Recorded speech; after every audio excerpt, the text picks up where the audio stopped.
Hello, racing fans, and welcome to another edition of Handicappers Corner, brought to you by the Derby Bar and Grill. I'm Mike Heads, and along with Drew Forster, we're going to go through the Friday, August the 17th races at Hastings. Then we'll quickly touch on the Longacres Mile after we run through the Friday night card.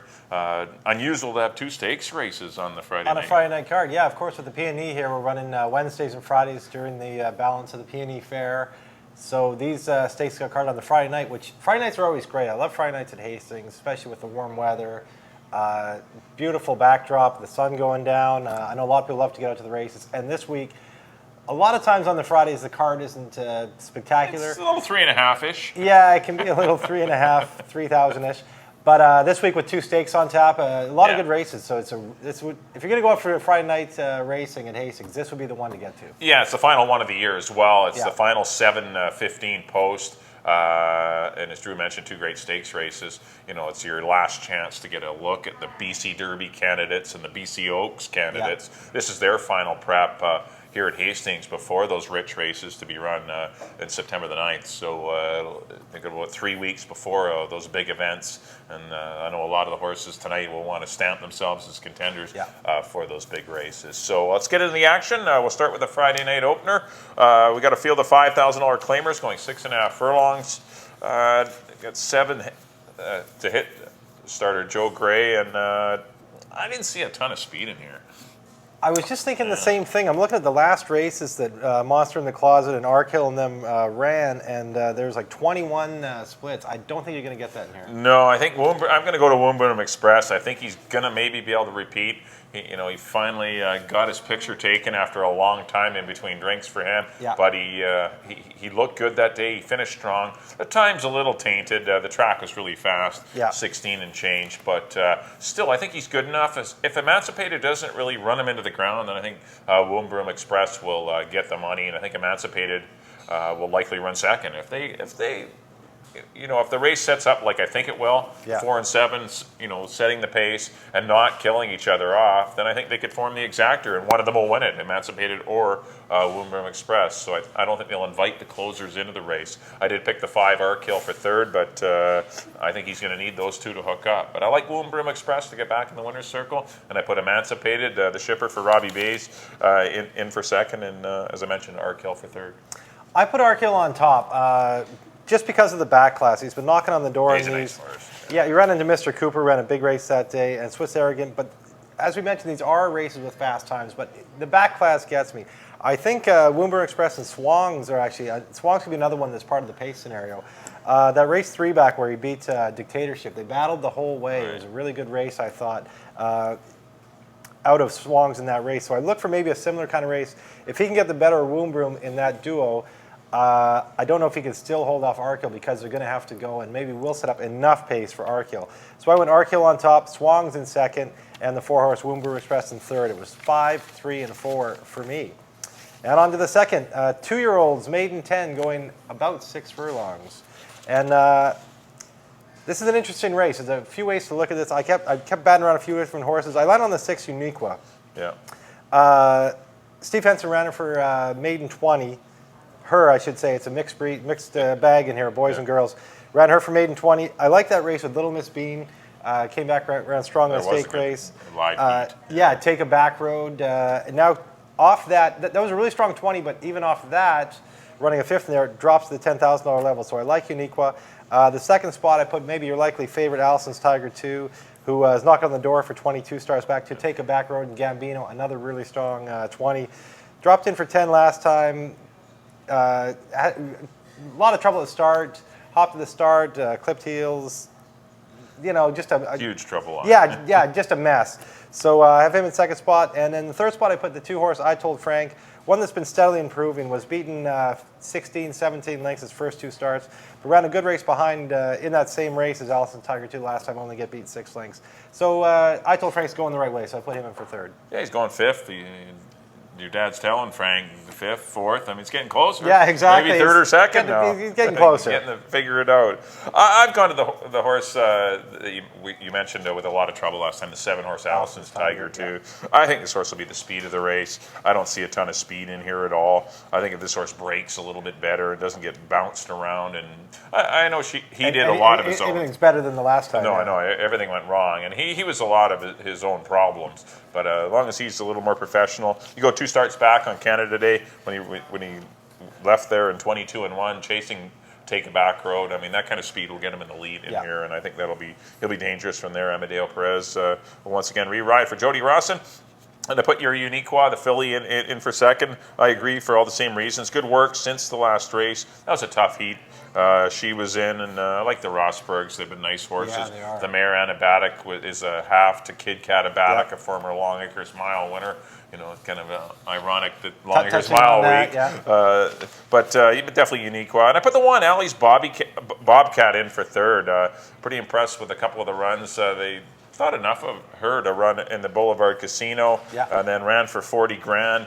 Chased a hot pace on the inside last time against the boys, 10:30 and Tracker. Both those horses have come back to run very well. So especially Tracker came back to these stakes placed on BC Cup Day. I just think this horse has got a bad trip on the inside of some pretty nice horses. Takes a significant drop. Wouldn't want to give up on Allie's Bobcat either. So I went 7, 6, and 1.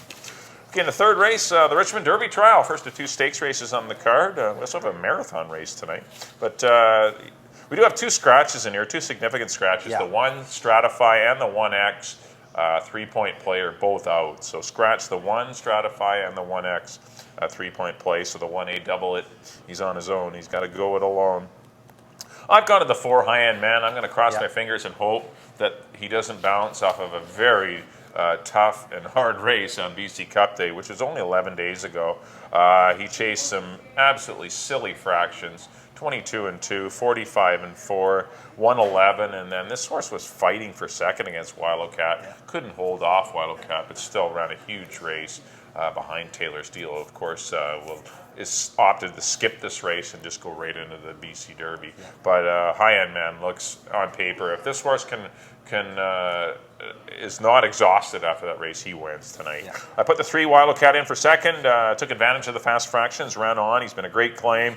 He's been knocking at the door in those stakes races, and a good chance for all of these colts with no Taylor's Deal or Devil in Disguise in the lineup. So this is their chance to finally get a stakes blanket and maybe win some money. And I put the 2, the Gov, in for third.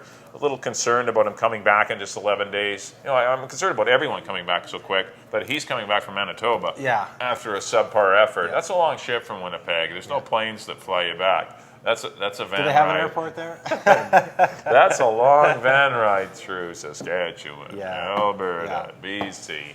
Get him back here. But once again, a nice colt that obviously appreciates the home cooking here at Hastings. He ran some big races to Devil in Disguise earlier this year, and he's going to be the favorite likely for the Canadian Derby. So I went 4, 3, and 2, Drew. I agree. As you mentioned, the thing that worries me about High End Man is the effort that he put forth last time. Yeah, I'm worried. So I put Wildcat on top. The other thing is, every time they've run together, Wildcat's beat them. They've run twice together. The first time, High End Man was coming back quickly, going long. Things weren't really going his way going into that race because he had to rush him into a long race. And just got beat a nose by Wildcat. But Wildcat came back and got him again last time. But again, he kind of had an excuse with the fast fractions. But I really like Wildcat. He's a solid little 3-year-old here. He seems to do everything right. He's just got the one kind of hiccup on his form was that race against Devil in Disguise and Taylor's Deal in the Gov. And he kind of had a rough trip that day. So I'm going to give him the nod. I put Wildcat on top. I put High End Man in second. And I went with Dino's entry in for third that's been kind of torn apart since I... Your entry is solo now. It is solo now. It's Double It. And I don't mind Double It either. He's probably been the strongest part of it anyway. Of the horses, I mean, I really like Stratify. He's out. But Double It, that wasn't a terrible race last time when he ran third to High End Man. And he was kind of jammed, and he ended up going wide around the turn. And Fernando had a tough time finding out kind of where to put him in the race. Here it's going to be a shorter field. they should be a little bit spread out. He's not. I don't think he's going to get hung wide, and he should be able to sit in a stalking trip and maybe get there. So I have him in third. So it's 3, 4, and 1 for me. And the odds on the one entry is going to be a lot better than it was. I know it's 9 to 5 12 on hours morning ago. line, but it's going to be closer to 5 or 6 to 1. Absolutely. And on to the fourth race, 3-year-olds and up, 5,000 non-winners of the year. And, going 3.5, should mention. And I've gone to the rail, which I hate the rail in these races. Yeah, no, they're not. It's not the place. It's not an ideal place for him, but Mad About Fuzz, since cutting back the 3.5 furlong distance, won and then ran a good second to Terrell Story, who's a bit of a specialist at this distance. I don't see any Terrell Stories in here, so I went with him. Mad About Fuzz on top. I went with the 6 Aberfeldy. He doesn't mind this trip either. He was third in that race behind Mad About Fuzz and Terrell Story last time. He went 3.5. And in the third spot, I put Veni Vidi Vici, a horse that's been, they thought a lot of early on in his career. He's been dropping down the claiming ranks. They shortened him last time to 3.5, and he just ran off. So I don't see anything wrong with him in here. I even had him in the top spot at one point during my handicapping, but I ended up putting him in third. It's 1, 6, and 2 for me. Yeah, I've gone to Veni Vidi Vici. I'm not, there's a lot of chances in here. Don't get me wrong. I think you're right. Yeah, you're Mad About Fuzz is live, Aberfeldy. There's many chances. Veni Vidi Vici was pretty sharp in that race. Looked good from the 9-hole. Moves inside, which is a bit of a concern. Inside, you get loaded early. You're in the gate a little bit longer, so you don't lead there as good. And these 3.5 furlongs, you got to lead there sharply. But Veni Vidi Vici with Gabby Asenzo, a hard-working kid. That was his only win this year, was aboard Veni Vidi Vici. Yeah, great to see him win it, because he gallops horses in the morning. He's one of those hard-working young guys that a lot of people come to gallop their horse, and doesn't get many chances in the afternoon. But Julio Silva's given him a shot on this horse, and he won on it last time, which was impressive. And I just like the way he won. He was a lot of horse. If he breaks like he did last time, I think he's going to be tough to catch. I put the 10 to be Lucky, who's another horse that's done well at the trip. I like the outside post, and I've got him in for second, and I put Mad About Fuzz in for third. I went 2, 10, and 1. On to the fifth race. Got some maiden 3 granders for you here. BC Breds got a full field of 10, going 6.5. I'm leading to the 9-horse Underdog. We watched Dog win for Dino Condolinios and Swift. We'll see if Underdog can get the job done. Showed good speed in his debut. 22 flat was pretty fast. Kind of got caught up in that pace and didn't absolutely, fall apart. The horse ended up 4th and still, I thought, run a better than looked race, despite being quite wide throughout. So drops from 10 to 3. It's not surprising to see the connections drop this horse. So I think he's very alive in this spot. I'm going to try the 9 Underdog. Might get a good price on him too. The 6 Sri Lanka flashed some good speed as well. 22 and 2, 45 and change before tiring late, but at least got a lot out of those 2 races. Might be a little bit better, been freshened up a bit by trainer John Snow, who's been going extremely well this spring and summer. And I put the 1-horse Silent Flame, kind of an obvious pick. Been on the board quite a bit lately. I've been taking quite a bit of money in Amadeo Perez. You can't go wrong taking him, our leading rider here at Hastings. So I've gone 9, 6, and 1. I think those are your 3 horses. These aren't your most reliable types, but they try hard. They're not as gifted as some of the stakes horses or anything, but I'm going to try 9, 6, and 1. I put the 1 on top, Silent Flame. I can see that. I know he's more of a distance horse. He did have a third at this trip earlier on behind Quillos Chick, Excess Dividend. But I just think he's like too much horse for the race. He does have Amadeo and Craig, 2 top connections here. So, that second to Yes He's Trouble last time. Yes He's Trouble was, he came back and ran pretty good. The best against 15,000 winners. I think it was. Exactly. And he ran a good race. Yeah, he ran a good race. So I just think he's too much horse. I have him on top. I put Regal on in the second spot. He's one that just tracked last time in second and could catch Brave Star, who was kind of loose on the lead. But I do like the fact that there might be a little bit more speed. If he can get the same trip today, a little more speed for him to run at, if there's 2 horses in front of you, a little more chance of they're going to tire out. And I do have Underdog, the horse you mentioned, the Dino Condolinios barn. Lots of room to improve there in the third spot. So it's 1, 4, and 9 for me. And on to the 6th, the Hong Kong Jockey Club for 3-year-old fillies. As Mike mentioned, this is a prep for our BC Oaks, one of our bigger races of the year. And no surprise here, I'm going to the 3 Evelyn's Dancer. She hasn't done anything wrong since coming to Hastings this year. Second to our Eleanor in her first start. She'd been off a while. She probably needed the race. And since then, they just haven't been able to catch her. Them. Yeah, just running away from even the last one. She only got beat length and a half, sorry. But there was lots left in the tank. She could have won by more if she needed to. She's just much the best around these parts. And this race is even a little bit softer, perhaps, than the R. Eleanor Madeira Parks that were run against her. The one that could give her a little bit of trouble is Racing for Gold. Ran a huge race her first race here this year, that optional 50. She's been off a long time and beat some nice horses and danced the win. Go Sail Go, who came back to beat her on BC Cup Day. But Go Sail Go got an easy kind of lead that day, and Racing for Gold made a big move, but it was just too much to overcome. So I have her in second spot, and the horse I just mentioned, Go Sail Go, who really woke up going long for the first time in the BC Cup. Did get its softer fractions, but made no mistake and just drew off to win by 3.5. So her in the third spot. I got 3, 5, and 6. Yeah, I see it exactly the same way, Drew. It's Evelyn's Dancer on paper is miles ahead of the field. Much, yeah. I know she has to pay the penalty for doing so well lately. She has to pack 125 pounds. I don't think that's going to stop her from defeating this group tonight. So I think Evelyn's Dancer is going to stamp herself as the likely favorite for the BC Oaks in 3 weeks' time. So she's the pick for me. I agree with your 5, Racing for Gold for second.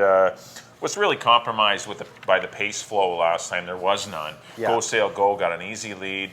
Racing for Gold was stuffed in behind like 3 or 4 horses that were just quite content to lay second or third, and it just kind of made her drift back a bit. She had way too much to do, and Go Sail Go won off quite easily, which she should have with the easy fractions, and Racing for Gold could only get second money. But I just think it was pace flow that got her that day. I see Go Sail Go getting the lead, but I see Evelyn's Dancer putting pressure on her at some point through the opening 6 furlongs, and I think that will enable Racing for Gold perhaps to get second again, but maybe be able to threaten maybe Evelyn's Dancer. But 3, 5, 6, I agree with you. In the Hong Kong Jockey Club Handicap. On to the 7th race. Starter handicap here for our Marathon Stars, our long-winded horses. This is not a 3.5. No, this is not. We go around and around. A mile and 3/8. Got 11 of them scheduled. A good betting race. I've gone to the 5-horse Sufi Dancer. I didn't fancy him last time, but he proved me more than wrong by winning off by 5 lengths. I've become a supporter now of Sufi Dancer, and I was pretty impressed. And I think this horse won with 113 pounds, now moves up to 115. Not a big weight assignment for him. And he's a horse with some speed, so I think he's going to be in play early, stay clear of trouble. Anytime you have 11 horses in a race, you want to be clear of trouble. You don't want to be that horse laying in 11th or 10th, because you're at the mercy of what happens in the race, and you can get into traffic problems. But I think Sufi Dancer will get a good trip up near the pace and be very dangerous. The 6-horse Yvette's Pride just ran last weekend, but was a good third to Bear Rock and Roll and Iskar, who would both be about 1 to 9 in this race. Exactly. So the company lines are strong, but can he reproduce another race like that back in a week? That would be the concern. But if he does, he's a good play as well. He's as good as any horse in here. And I put the 8, Texas Buccaneer. I'm going to give this horse a shot. Kind of was taken out of his running style last time. He was up near the pace, where he's usually taken back and produces a late run. He's in reserve early, and his best races have been when he's been at 8th or 9th early, and then make that big winding up move from behind and loop the field. But he was up on the pace, and he come up a little tired, but I think the race will do him some good, and I think he'll be back off the pace today or tonight, and that'll help him. I went 5, 6, and 8. I have a couple of the same horses. One you didn't mention was Quick. I ended up putting Quick on top. I didn't know what to do with him. I know there is some troubling things. He hasn't worked, and there's some question marks there. But I have faith in Phil Hall. He's the only horse to win at the distance, and the last race against Yvette's Pride, if that race was this distance, I think he would have won it. He was getting to him, just ran out of room. So, excuse me. Richard Hamill takes the call for Phil Hall. There's a lot of things, a lot of question marks, but also a lot of things I feel going the right way for him. So I have him on top. I put Yvette's Pride in second. This horse loves these kind of races. He was running him down in Phoenix, and a good marathon horse. Yeah, really good, solid marathon horse. One you can count on. And Sufi Dancer, you can mention. He's the one I could have had on top. The way that I came out through it all, I ended up having him in third. So it's 4, 6, and 5 for me in the long one, the marathon race. And on to the nightcap. Maiden allowance horses? Oh yeah, the maiden allowance. Nice. This is a good little race This too. is a good race. Yeah, the maiden optional 40 as it is here at Hastings. And I've gone to, again, your likely favorite, a horse that was heavily favored last time and just probably needed the out, is the one Rockin' Cherokee. He's running against horses that have had a lot of starts and quite a bit of seasoning. He didn't have that, and it showed. I think now with a race under his belt, he moves forward, and that's going to be enough to get him there. The second spot I put Reckoning. A horse that was big odds last time. Had just gotten beat for maiden 10. Harold Barabee thought enough of him to put him in the optional 40, and he ran a huge race, ran second. So maybe he's just getting better, just starting to improve. And the third spot, I took a flyer on first-time starter out of the Rob Maben barn. Two-punch, that horse that was bought at Keeneland, named Double Miner, the 3-horse, and his works looks pretty good. Might be the old double minor you see for a while. Hockey talks aren't going. Yeah, that's right. We could be a little while before we see a double minor.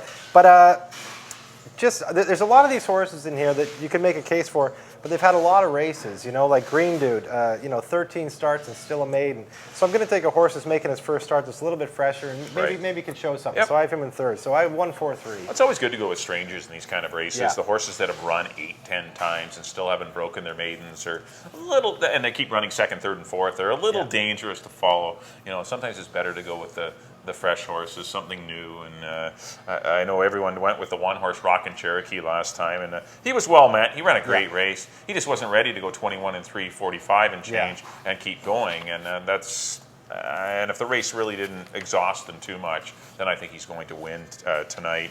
He looks like a solid single in this race, so I'll go to the connections of Troy Taylor and Fernando Perez.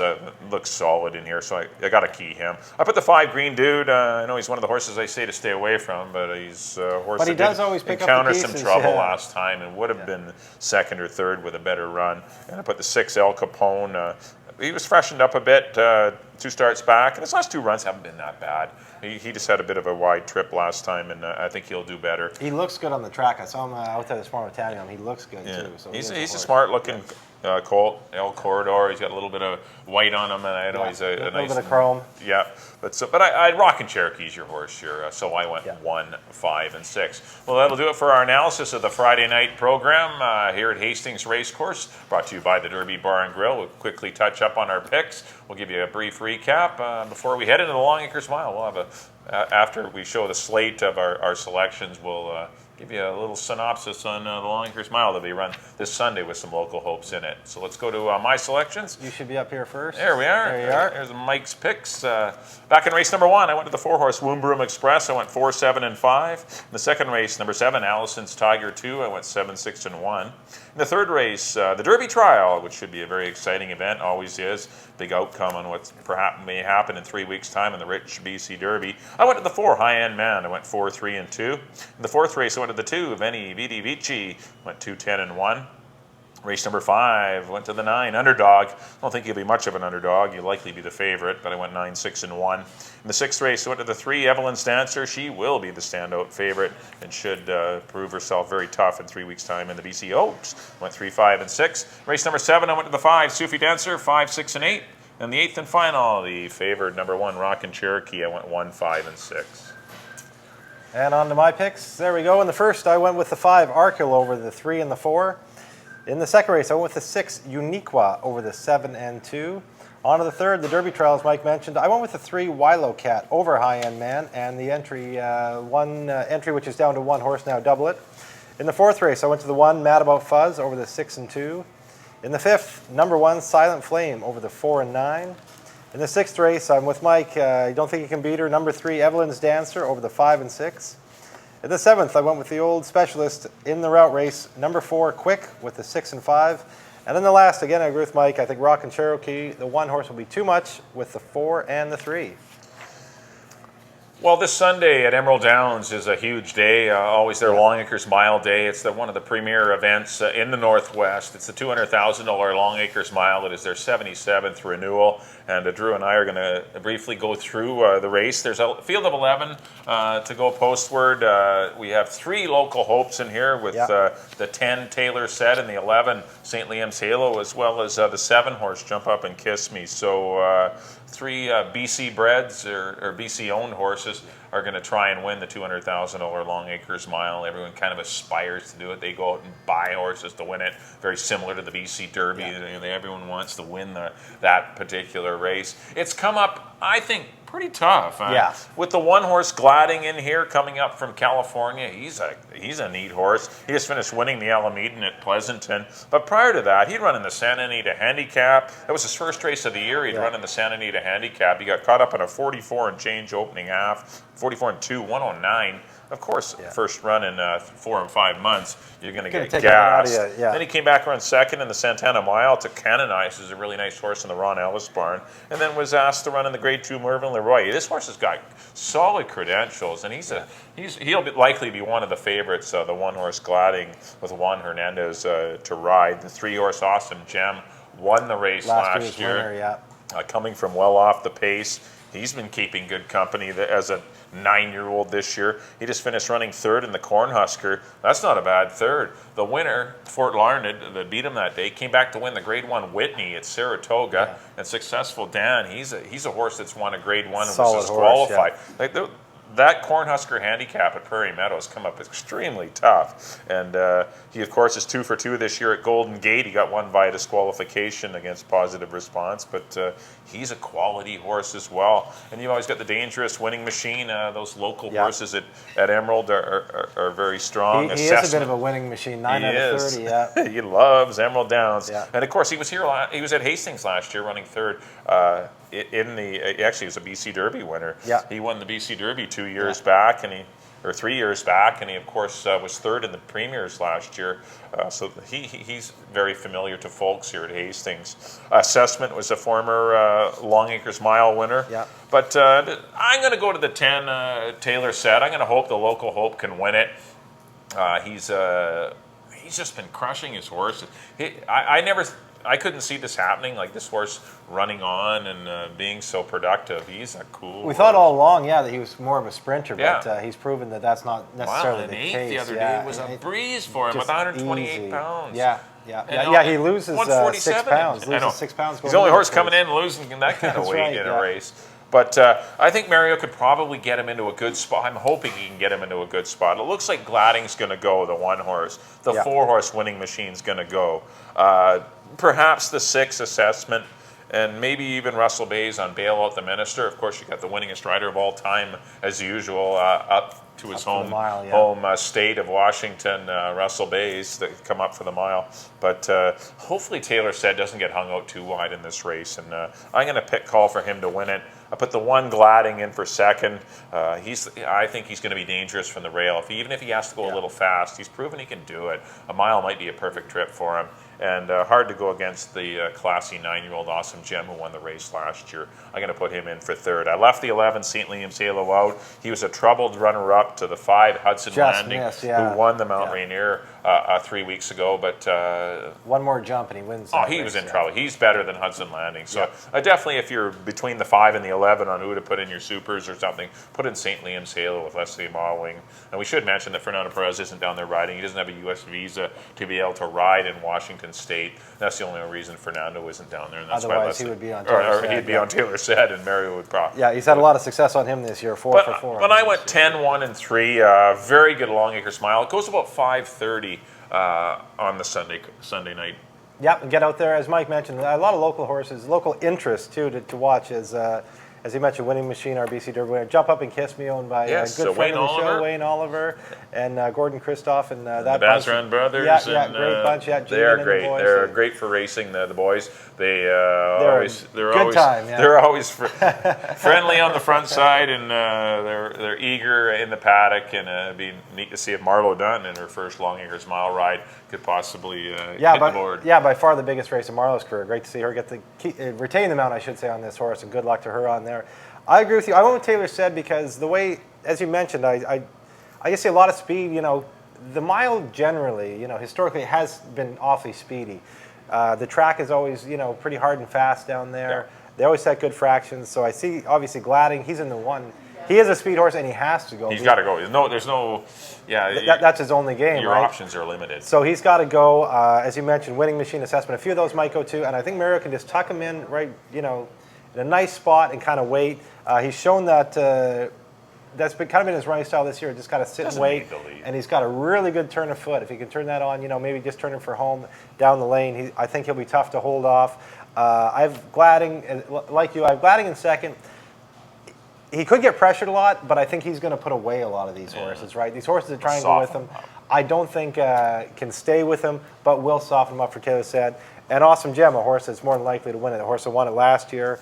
And if you think it took anything out of him last year winning it, the next race he gets beat a half length by Game On Dude, one of the best older horses in the country. So he's still got a lot left in the gas, made almost $3 million, so nothing wrong with him either. But I'm with you, 10, 1, and 3. I went with the homeboy, Taylor said on top. Yeah, we're definitely pulling for the local horses. Well, that'll do it for this edition. Actually, we'll give you a quick little we have a slate with our picks. We just need one. We have the same picks. Yeah, we don't really need two of them. That's a great slate with a nice Emerald Downs background there, Mount Rainier behind the horses. Taylor said Gladding and Awesome Jen for me, and it'll be ditto for Drew.